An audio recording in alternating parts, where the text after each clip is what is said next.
નમસ્કાર, weather analysis સાથે હું છું પાયલ અને તમને સ્ક્રીન પર દેખાતું હશે કે જે આપણે સિસ્ટમની વાત કરતા હતા એ સિસ્ટમ હવે જલ્દી જ ચક્રવાતમાં પરિવર્તિત થવાનું છે। હવામાન વિભાગનું પણ માનવું છે કે બંગાળની ખાડીમાં રેમલ વાવાઝોડું બનવાનું નક્કી છે। બંગાળની ખાડીમાં ગંભીર આ વાવાઝોડું બનવાનું છે કારણ કે તમને અહીંયા એની તીવ્રતા પણ દેખાતી હશે અને અહીંયા ધીરે ધીરે આગળ વધવાનું છે। શુક્રવાર સુધીમાં એ ડીપ ડિપ્રેશનમાં જતું રહેશે એવું કહેવામાં આવે છે। વાવાઝોડું બનવાનું છે એ અનુમાન તો હવામાન વિભાગે અત્યારે જ લગાવી દીધું છે।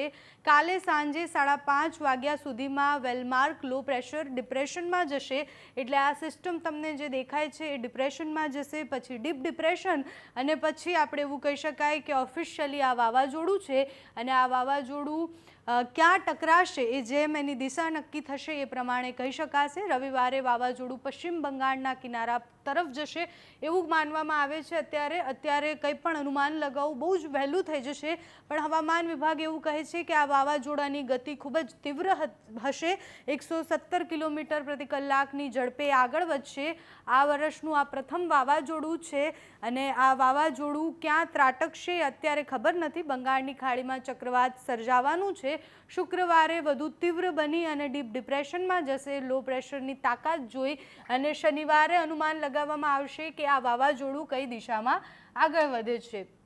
વાવાઝોડાનું નામ છે ઓમાને આપ્યું છે। આની પહેલાં ભારતે પણ નામ આપ્યું હતું તેજ, એની પહેલાં બિપોરજોય હતું જે બાંગ્લાદેશે આપ્યું હતું। અલગ અલગ દેશ જે પ્રમાણે નામ આપતા હોય છે એ પ્રમાણે વાવાઝોડાનું નામ આ વખતે ઓમાને આપ્યું છે। એટલે હવે આના પછીનું કોઈ વાવાઝોડું બનશે તો અલગ દેશ એને નામ આપશે, પણ આ વાવાઝોડું બનવાનું છે એ કન્ફર્મ છે।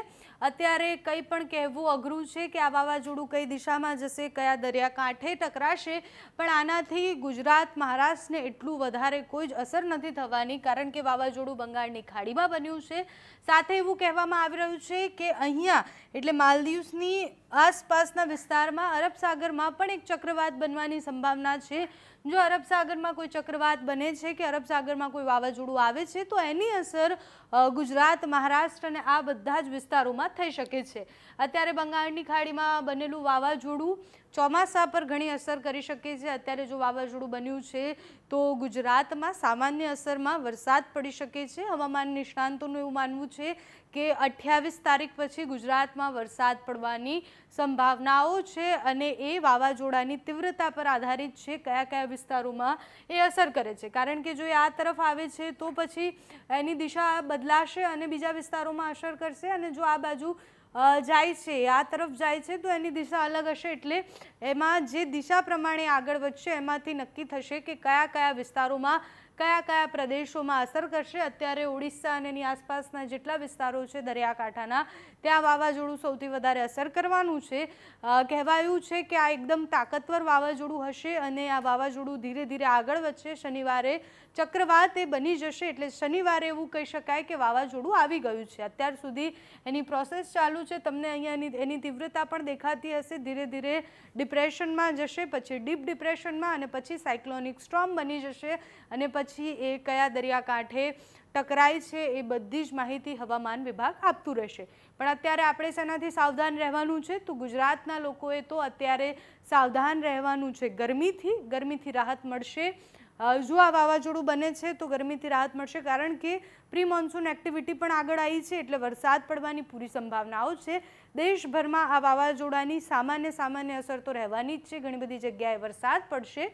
અત્યારે ગુજરાત માટે કોઈ જ ખતરો નથી, એટલે ક્યાંય પણ એવું ચાલતું હોય કે વાવાઝોડું બન્યું છે ગુજરાતના ખેડૂતો ચેતી જજો, વાવાઝોડું તો ગુજરાતને મોટાભાગની કોઈ અસર નથી થવાની।